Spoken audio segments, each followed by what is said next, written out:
I want to proudly share where I'm up to with my garden. I feel like every year I build on top of what had gone on before. A couple of years ago I just had a couple of little rectangle squares and some trees plonked around. And now I've got this. I think the most exciting part of the garden right now are all the peas. I love peas. I have passed on my love of peas to Reese as well. And they're just starting to finally go crazy. I love it. And then the rest are climbing beans, 2 varieties, and I actually have quite a lot of success with climbing beans. They just produce more and they're healthier, I find, than when I try dwarf beans. I do fear that I might have too many courgettes this summer. I planted 4, 3 are going crazy, and I gave away some plants. These are just the courgettes. I've got a couple of zucchinis at the back that have started producing too, so I think I'm going to have too many. And I let the spinach go wild to collect the seeds, see what happens. It's definitely kind of taking over the paths. This is my kale and broccoli section.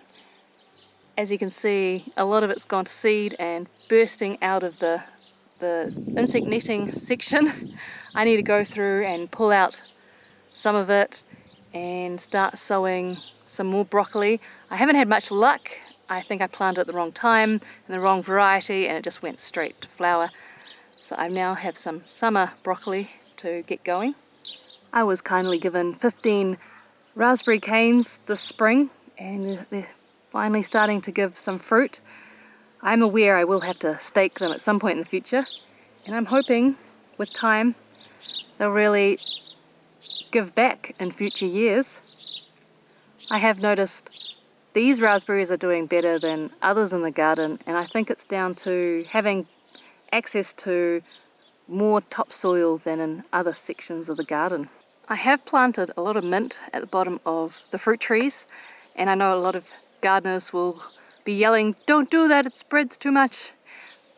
But I read a lot about it for food forests under fruit trees and weed suppression, and it's a never-ending battle here against all the farmer's grass that just takes over and the buttercups. So it's working to suppress those weeds. We will see in the future if I regret this system, but so far so good. And I've planted a lot of comfrey around the fruit trees because they are a favourite in permaculture.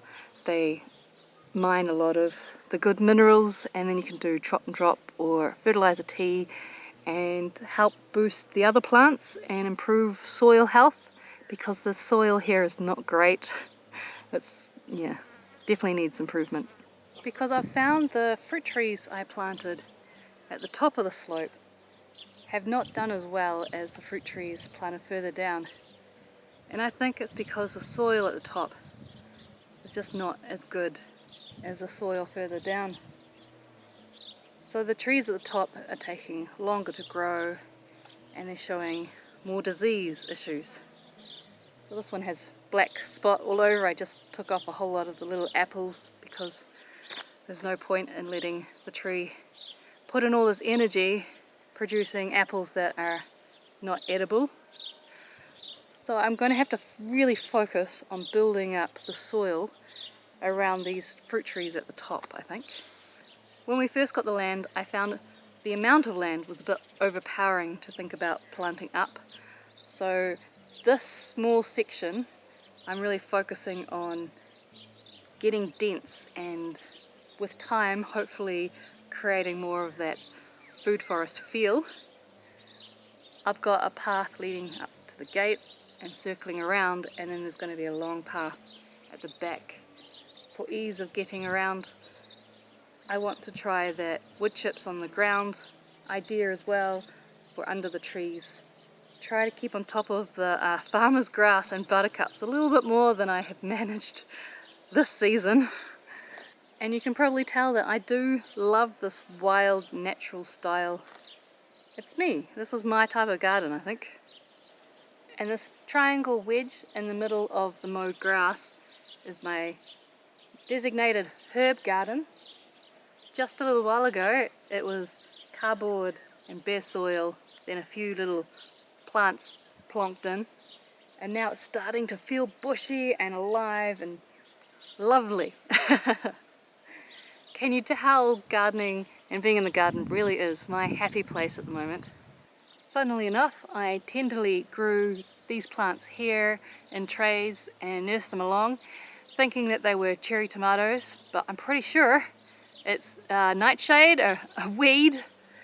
So I've just tenderly planted a couple of weeds in the garden. And do you know this plant? It brings back memories of my childhood. One of my school friends had it growing in her garden, and we used to snack on the berries. I kind of planted it just for Reese. And then over here are chamomile and feverfew and, you know, the proper herbs coming through. And, you know, some parsley and the usual herbs.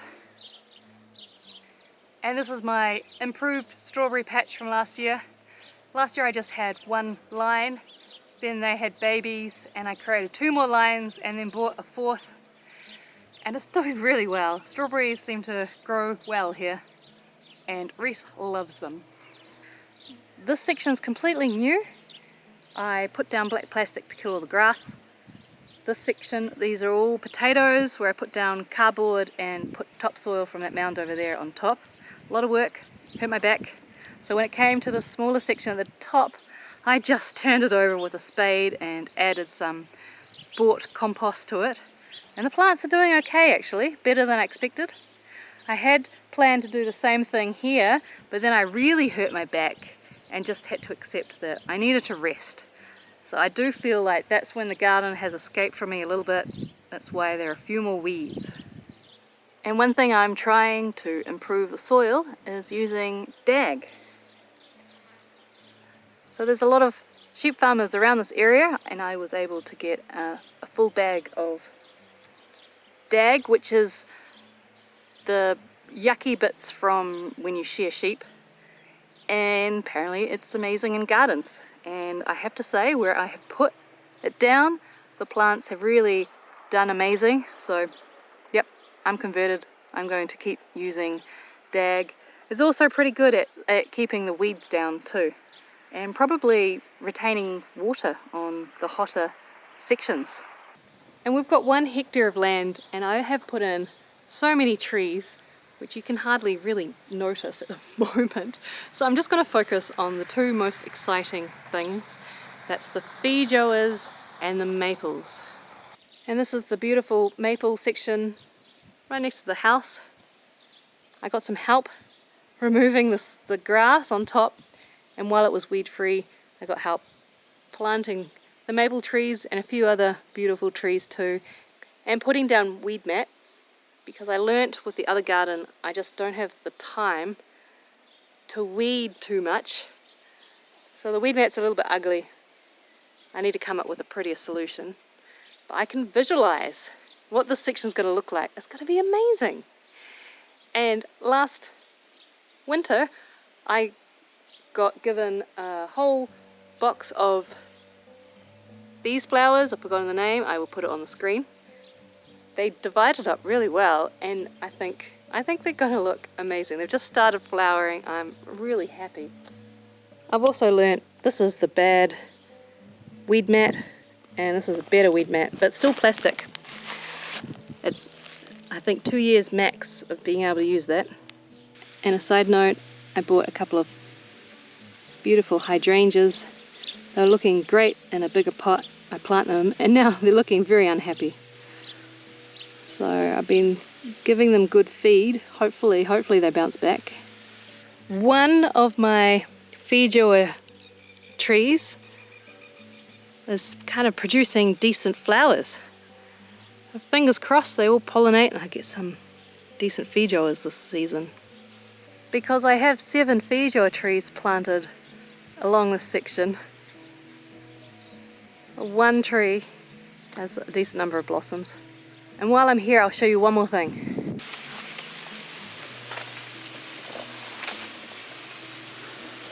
Last year I spent a bit of effort digging this hard soil along this fence line and putting in Jerusalem artichoke bulbs, thinking it would become a really nice bushy hedge for the summer, and I was a little bit disappointed, but the bulbs must have multiplied and they're doing much better this year. A bit more impressive. So this is a quick overview of the garden this summer. I really do enjoy researching and looking into plants. That's kind of my rainy day or in bed, a bit bored hobby of mine at the moment. Do you have a favourite plant? Leave it in the comments below and I will look that one up.